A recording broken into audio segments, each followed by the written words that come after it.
جانور آپ صلی اللہ علیہ وسلم سے محبت کرتے تھے۔ آخری حج کے موقع پر نبی علیہ السلام نے اونٹوں کی قربانی دی۔ ایک وقت میں تو اونٹ لائے جاتے اور ان کو ذبح کیا جاتا۔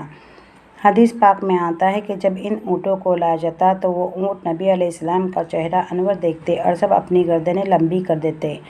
ہر اونٹ یہ چاہتا تھا کہ اے اللہ کے نبی محمد صلی اللہ علیہ وسلم، آپ صلی اللہ علیہ وسلم قربانی کے لیے مجھے پہلے قبول فرمائیں۔ جمادات کے بھی محبوب، نباتات کے بھی محبوب اور حیوانات کے بھی محبوب۔ چنانچہ مدینہ سکینہ کا واقعہ ہے۔ کتابوں میں لکھا ہے کہ ایک بار نبی علیہ السلام تشریف فرمائے تھے۔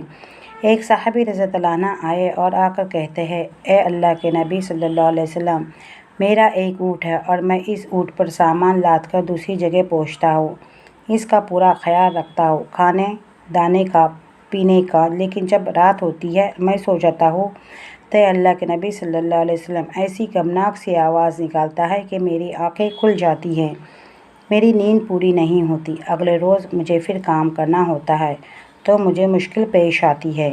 میں آپ صلی اللہ علیہ وسلم کی خدمت میں یہ عرض کرنے آیا ہوں کہ نبی علیہ السلام نے فرمایا، ہم نے مدعا کی بات تو سن لی، مدعا علیہ کی بھی بات سنیں گے۔ اور وہ کیا کہتے ہیں؟ چنانچہ فرمایا کہ اونٹ کو بلاؤ۔ اونٹ کو بلایا گیا۔ کتابوں میں لکھا ہے کہ اونٹ بڑے احترام کے ساتھ چلتا ہوا آیا اور نبی علیہ السلام کے سامنے التحیات کی حالت میں بیٹھ گیا۔ نبی علیہ السلام نے فرمایا، تیرا مالک تیرے شکوہ بیان کر رہا ہے کہ وہ تو تیرے کھانے دانے کا پورا خیال رکھتا ہے اور تو اس کو رات بھر سونے نہیں دیتا۔ اونٹ نے جواب دیا، اللہ کے محبوب صلی اللہ علیہ وسلم، میرے مالک نے سچ کہا کہ یہ میرے کھانے دانے کا پورا خیال رکھتے ہیں۔ اے اللہ کے محبوب صلی اللہ علیہ وسلم، میں بھی ان کا خیال رکھتا ہوں۔ یہ جتنا بھی بوجھ لاد دیتے ہیں، میں نے کبھی بوجھ لے جانے سے انکار نہیں کیا، ہمیشہ میں بھی بوجھ پہنچا دیتا ہوں۔ یہ بھی محنت کرتے ہیں، میں بھی محنت کرتا ہوں، ہم دونوں تھکے ہوئے شام کو گھر واپس لوٹتے ہیں۔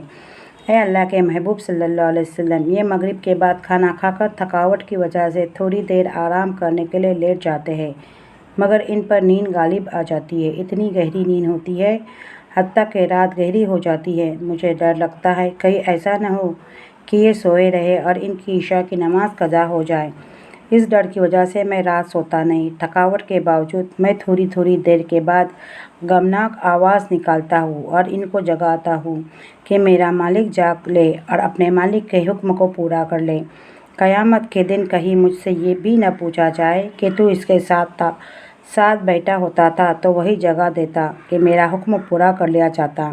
میں سارا دن تھکنے کے باوجود رات کو نہیں سوتا، مالک کو جگاتا ہوں کہ تو اپنے مالک کی نافرمانی نہ کرنا۔